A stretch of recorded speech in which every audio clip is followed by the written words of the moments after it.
morning. Welcome again to Morning Devotions. Thank you again for our time together. Looking forward to seeing you in the services today. Please, we're really focusing in on how do you face injustice, because God gave so many chapters to letting us understand what went on in Paul's life.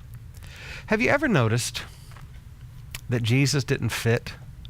Jesus wasn't worried about being popular. Jesus didn't strut around with the other Pharisees and scribes and members of the Sanhedrin court and parade around in his long robes.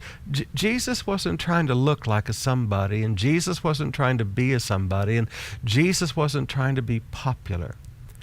In the modern churchianity world, and I don't even call it Christianity, I call it churchianity, it's all about Instagram, Facebook, marketing, branding, but there's no reality. And I look at so much of the church world today and I say, dear God, we need a revival, because there are so many people that are going to churches today and they're not even saved, because the pastor is so worried about offending them, he won't talk to them about sin and repentance. I want you to notice what Jesus does here. John 6, beginning with verse 60. On hearing it, many of his disciples said, "This is a hard teaching. Who can accept it?" Aware that his disciples were grumbling about this, Jesus said to them, "Does this offend you? What if you see the Son of Man ascend to where he was before? Does this offend you?" Brothers and sisters, there is teaching that offends.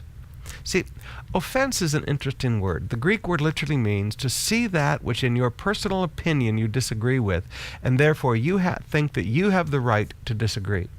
It has nothing to do with right and wrong. It's all about your personal opinion. I've had people in life that were offended with me because I was wearing a pair of shorts and tennis shoes and a headband around my head and was playing badminton. And they were offended because I didn't look like a pastor. I said, "I'm fat. I need exercise. Leave me alone." It's amazing how people allow their personal opinions to affect their attitudes.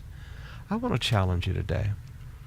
If you're never offended when the pastor's preaching, your pastor's probably not preaching the whole Bible, because truth offends.